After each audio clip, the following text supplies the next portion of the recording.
Okay, today we're going to look at parabolas.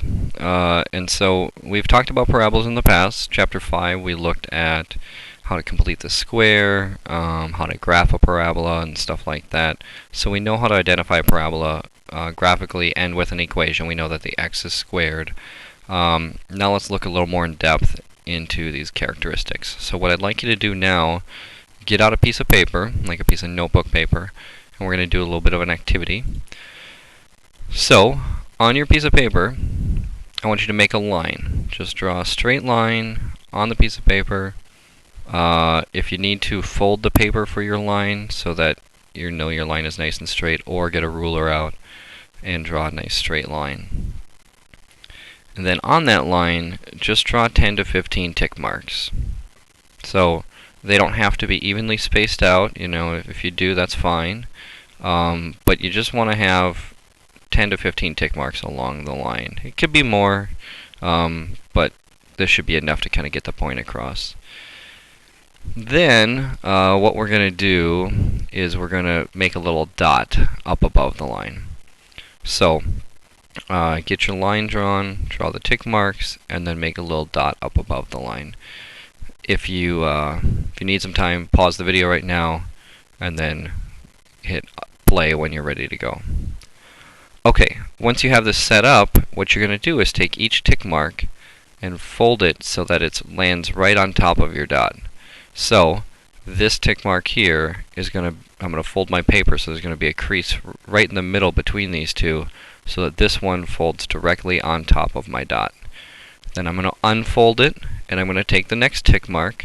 I'm going to fold it so that it's right on top of this dot. So there's going to be another line right halfway between these two. Where you folded it. Then you unfold it again, and you fold it a third time. So you line up this tick mark with your dot, and you keep doing that until you're done folding your paper about 15 times so that each tick mark lines up with your little dot. Okay, so once again, pause the video if you need some time to do this. Alright, so what we're going to do then is we're going to kind of give these things a name here. Grab my pen. We'll call this dot down here. Oh, time out. I need to pause it first. Okay. We'll call this little dot here. We'll just call this, I don't know, some random name. We'll call it focus, I guess.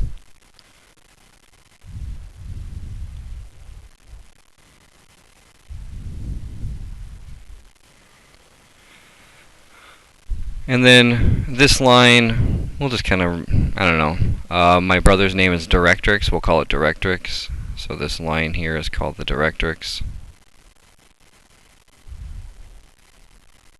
D-I-R. Directrix. I don't know why my parents named him that, but it was kind of cool. So what we did was we took a bunch of points on this directrix and folded it onto the focus. And so what you're going to end up with is something that looks somewhat like this. You have a bunch of folds, and these folds all create, hopefully you notice, a parabola. And so we get a parabola if we take this, if we take this directrix line and fold it onto the focus a bunch of times. So hopefully you realize my brother's name really isn't directrix, although it would be a pretty cool name. If we did this a bunch of times, it's going to end up looking something like this, much more like a parabola. So the standard equation for a parabola, if it has a horizontal directrix, what that means is the graph is going to look like a U. So it's going to be something like this, where your directrix is horizontal. You're going to have a U-shaped graph. It's going to be y equals 1 over 4p x squared. And so if p is positive, it opens up. If p is negative, it's going to open down. That's going to be our reflection over the x-axis. The focus is going to be at over 0 up p, and the directrix equation is y equals negative p. And then the axis of symmetry is just this y-axis. So the main idea that we want to get across is that between the minimum of this parabola, call that the vertex. From the vertex to the directrix, that distance there is p.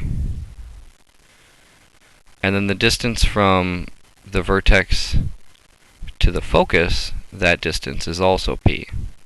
So the distance from the directrix to the vertex and vertex to the focus is the same distance. They're both called p. Alright, the same thing for vertical directrix. So this one is going to end up opening to the side. So this would be, okay, this is our y and x axes. This would be a vertical directrix. So our directrix line might be somewhere like this. And so the distance from here to the vertex is p. And from here to the focus is also p. Okay, so that's kind of basic stuff about parabolas, and we'll look a little bit more in depth into this whole p idea. But the idea with any parabola, you have a directrix line and a focus, and the distance between those is always going to be the same, from the vertex to the directrix and vertex to the focus. Alright, so let's graph one. So let's graph y equals x squared. We can just kind of set up a table of values. So we'll do x and y. And let's go -3, -2, -1, 0, 1, 2, 3. And so if we take -3 and square it, we get 9. Take -2 and square it, we get 4. -1 squared is 1. 0 squared is 0. 1 squared is 1. 2 squared is 4. And 3 squared is 9. So let's graph all these points. -3, 9.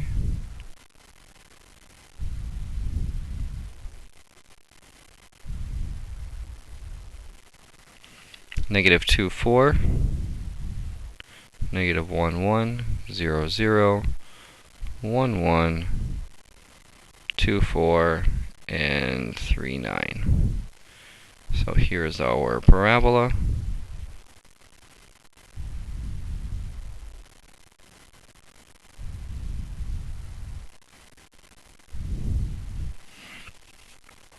Okay, and then it says find the focus, directrix equation, and axis of symmetry.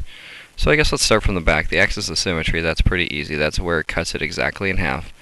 And that's going to be our y-axis. So our axis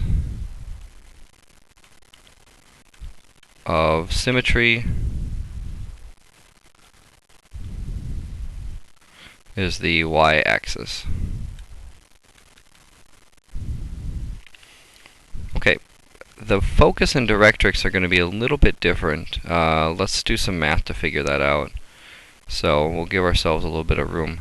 Our equation is y equals x squared. And as we saw in the previous slide, the standard equation for a parabola is 1 over 4p times x squared. So let's scroll down here.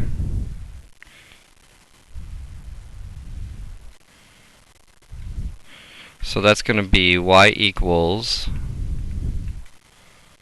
1 over 4p x squared. And so what does p have to be here in order to make it so that the coefficient of x squared is 1? So really we've got y equals 1x squared and y equals 1/4 p x squared. So we want to figure out what would p have to be to make, we want to figure out what p is. So it's 1 equals 1/4 or 1 over 4p. Alright, let's cross multiply. Put this over 1. We'll cross multiply. We get 1 equals 4p. Divide it by 4. And p is 1/4. So what does that mean? We found our p, but what does that really mean? What that means is that the distance from the vertex to the focus is going to be 1/4. and the distance from the vertex to the directrix is also 1/4 away. So we're going to draw our little directrix line. I'll do it dotted. It's going to be down 1/4. And so there's our directrix line. And then our focus is going to be 1/4 away from the vertex. That's what the P being 1/4 means. So we'll do it in red here. The focus is we went over 0 and up 1/4.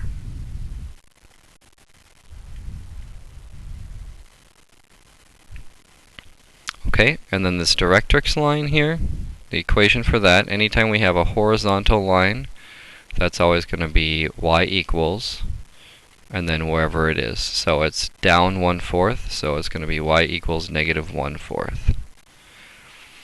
Okay, so your task for this section to start out with is we need to identify P and find the focus and directrix based on a certain parabola equation given. Okay, unfortunately, they're not always this easy. So we've got a much harder equation here. We've got a table of values. Let's set that up and let's find the directrix and the focus and the line of symmetry. So if you remember, the negative does something, the -3 does something, and the +4 does something, but if you forgot, we'll figure it out with our table of values. So let's fill this in. Oops. Okay, here's going to be our x, our y. I'm going to start, it looks like 3 would give me a 0 here. So I'm going to have 3 kind of be our middle number. So we'll go 0, 1, 2, 3, 4, 5, 6. So you kind of want to make the middle number whatever makes this part 0. And you'll see why in just a minute here. We're trying to find something that'll make it symmetric. So if we put 0 in here, 0 minus 3 is -3. Square that, we get 9, positive 9. Multiply that by -1/2, we get -4.5. And then we add 4, and we get -0.5. So we're going to have to be good with our order of operations here today. 1 minus 3 is -2. Square it, we get 4, positive 4. Multiply by -1/2, we get -2. And then we add 4 to -2, and we get +2. Alright, let's put 2 in. 2 minus 3 is going to be -1. Square it, +1. Multiply by -1/2, we get -1/2. Then add 4, we get +3.5.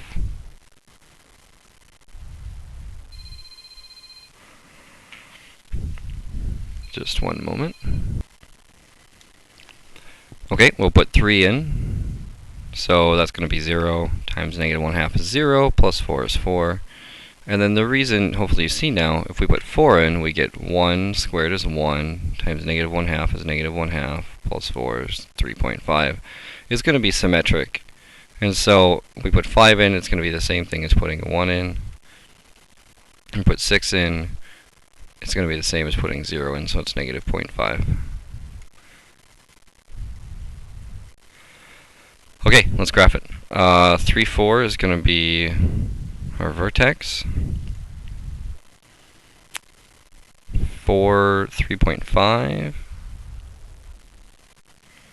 And that's going to be 2, 3.5. 1, 2.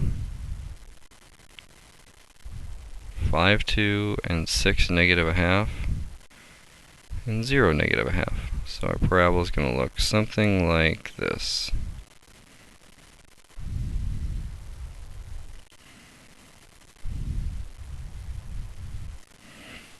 Alright, so this one's not quite as simple. Remember before it was y equals 1/4, 1 over 4p with x squared, but now we got all this other stuff.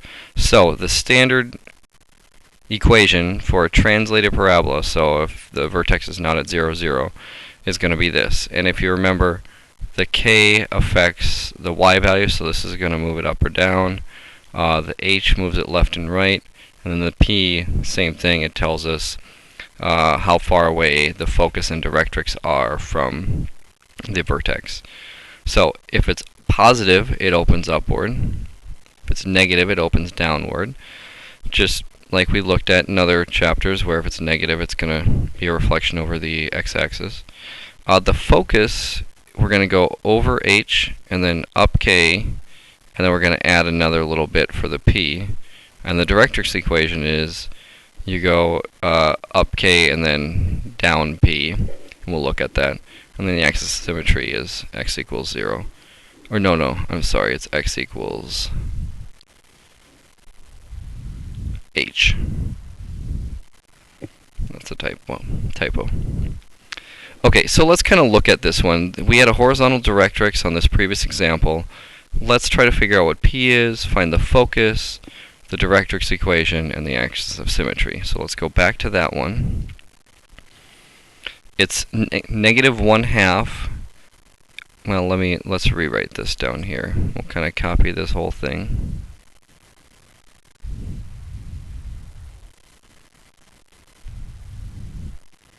Then we'll move it all down here.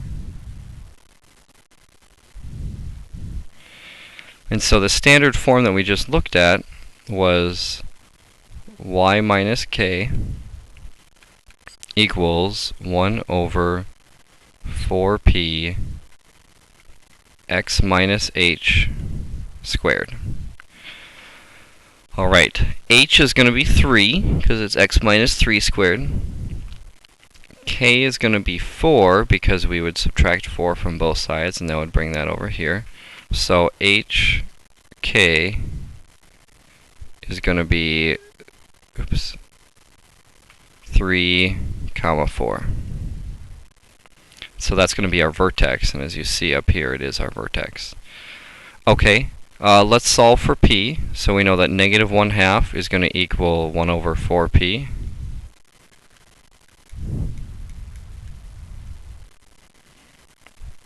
So we can cross multiply here. We get negative 4p equals 2. And then divided by negative 4. And we get p equals negative 1/2. Ooh, whoopsie.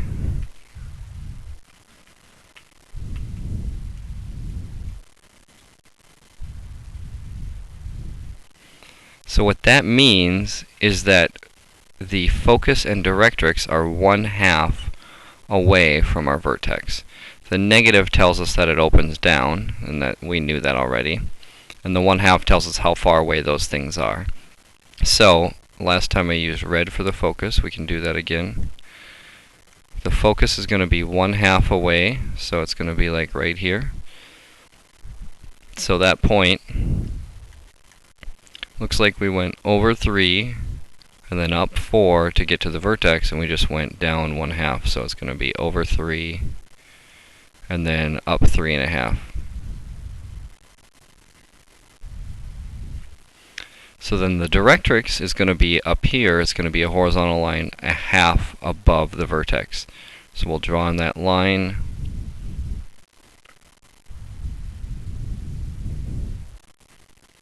And that's going to be our directrix line. So the directrix line is going to be y equals 4.5, because we're up 4.5.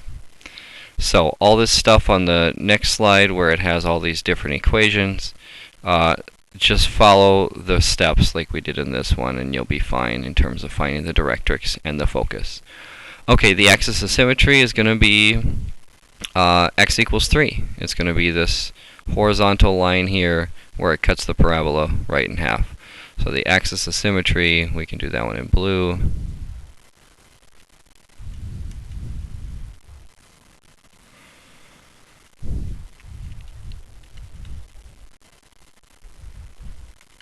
That's going to be x equals 3. It's going to be this dotted line here. Okay, so that's kind of the main focus. We need to be able to graph it, we need to be able to find the vertex, and we need to be able to find the focus and the directrix. Those are kind of the main ideas. So, your assignment in class is going to be this page 576. You do not need to do this tonight. but we will be working on that tomorrow in class. And as you can see, it's only like 10 problems, so there's no need to get a head start on it. Alright, we'll see you tomorrow.